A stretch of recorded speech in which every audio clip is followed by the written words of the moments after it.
91% of you are going to fail in your New Year's resolutions and goals if you haven't already quit on them. So only 9% of you are going to actually succeed at keeping your resolution or hitting your goals for this new year.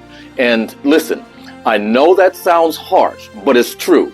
However, I'm going to share with you, according to science, how to change that and move out of that 91% into the 9% that's able to create and experience exciting change every year, year in, year out, without fail. So here's your New Year's resolution.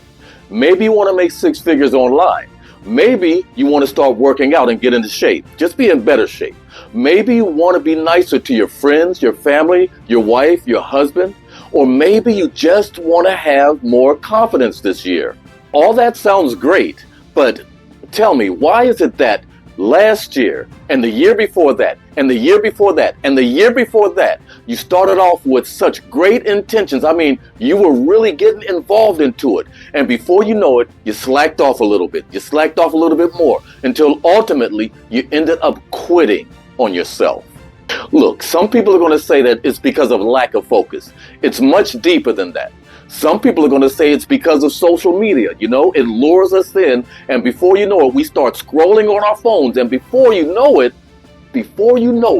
hours have gone past, and we're stuck, and we have to yank ourselves away. It's much deeper than that. It's much deeper than that. Now, there are people that are going to say also that, well, look, life just shows up sometimes, and there are things that happen that have to be taken care of at that very moment, or else I won't get them done.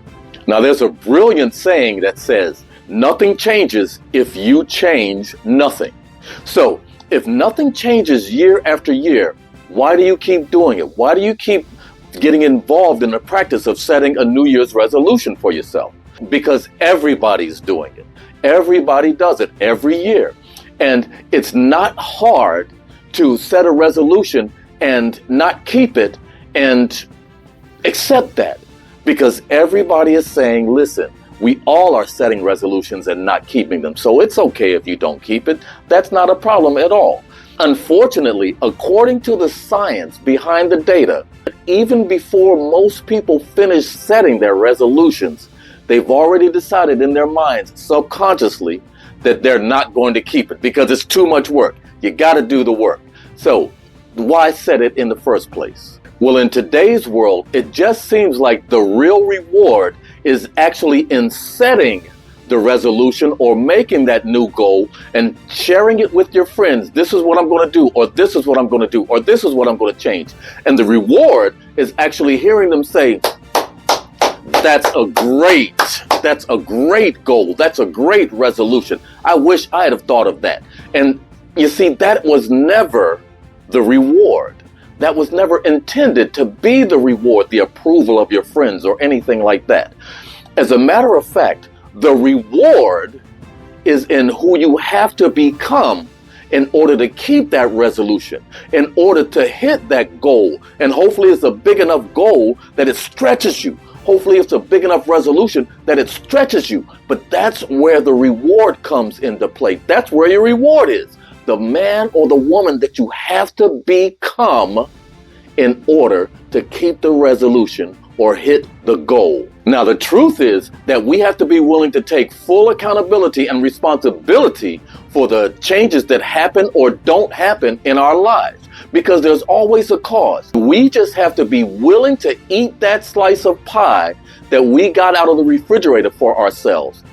Now, there's a huge war going on right now for control of your time and your attention. And social media is the most fierce. It's the fiercest competitor when it comes to competing for your time and your attention. And that's only followed by family and friends. Now, we all have the same 24 hours in a day, which means that we all have a limited amount of time that we can devote to doing certain things throughout our day. Now, if you're going to be serious about resolutions and new goals for the new year, you're going to have to become non-negotiable about your resolutions and your goals for the new year. But how do you do that, though? How do you do it? Well, You do it the same way the woman did who found her daughter trapped under a car, and she found a way to lift that car up off of her daughter and free her when nobody else was around to help. You do it the same way that that little boy did who saved his friend who fell through the ice when they were both playing on a frozen lake. He found a way to break that ice with a little bitty stick and pull his friend out to safety. And when the paramedics got there, they said that there was no way possible that he could have done that with that little stick. But I'll tell you how he actually did it. There was nobody there to tell him that he could not do it.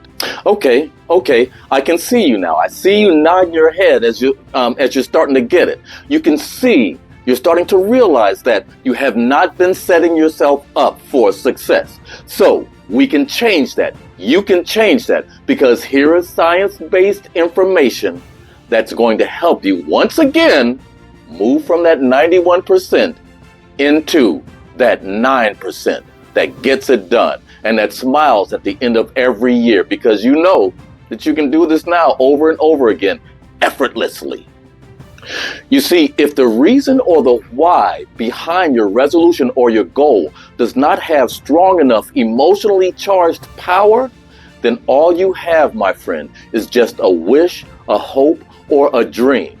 You don't have an outcome that has a burning desire attached to it. And that burning desire is what makes you say, once you've set your goal or your outcome, yeah, that I'm definitely doing, and I'm non-negotiable about it.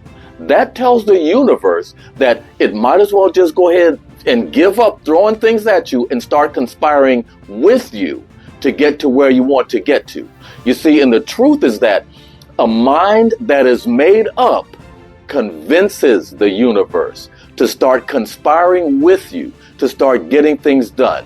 God starts to move in your behalf. Providence starts to make things happen, like people start coming to you. You start getting ideas. You become more receptive and more aware of opportunities to get things done around you. Opportunities and things and situations that you would not be aware of if you did not have a strong enough emotionally charged why or reason. So I'll give you a real life example. You see, I smoked cigarettes for more than 40 years, and I tried to stop several times, but I always fell off the wagon. I wasn't committed. You see, I didn't have a strong enough emotionally charged reason or why. But listen, the moment that I started to imagine what it would be like for my nephew to see me smoking, see me with that habit, and then him pick that habit up, only to die a young death as a result of lung cancer, man, that tore me apart. Instantly, my habit of smoking was done because of the strength behind the why or the reason. You see, I could not bear the thought of me being responsible for that beautiful little boy, my little nephew, growing up and dying early because he was imitating me. So how do you emotionally charge your why or your reason behind your resolution or your goals? Well, Neville Goddard says feeling is the key. What do we mean by that? What it means is that you have to imagine what it would feel like for you to hit that six-figure income. You have to imagine what it would feel like, how you would feel on the inside for you to fit inside into that dress or into that pair of jeans that you promised yourself that you would get into again. You have to feel the emotion that you would feel when you hug your kids and they're hugging you so tight because you came to their recital instead of going to work to make a little bit more money. You have to feel that. And that's where your imagination comes into play. Through the aid of your imagination, one of the strongest faculties that we have that's unseen, you can supercharge everything that you desire, every outcome that you want, because that creates a burning desire.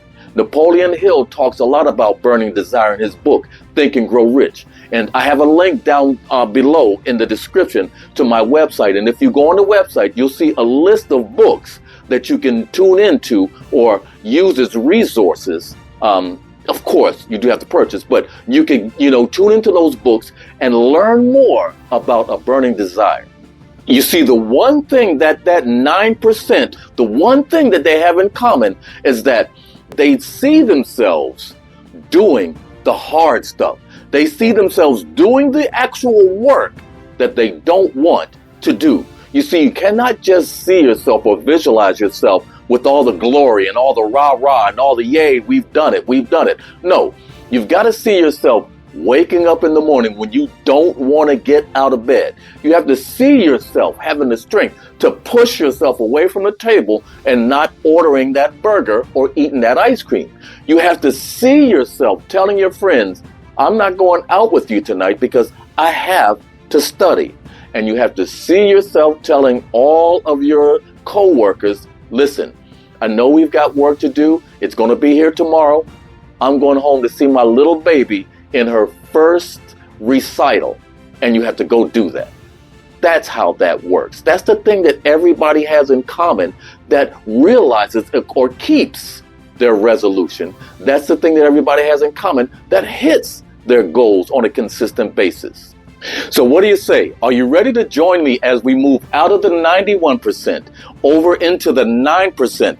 The group that creates and experiences exciting new outcomes for their lives every year. The choice is up to you. I'm Richard of RHCGmotivation, and thank you so very much for joining us. Listen, if anything in this video, this content resonated with you or you found value in it, please don't forget to like and share it with your friends. I also want to invite you to subscribe to this channel so we can continue to bring free, life-changing content to you. Now, don't forget to hit the notification bell, so you will be notified when new content becomes available. It's never too early or too late to transform your life on purpose. See you in the next video.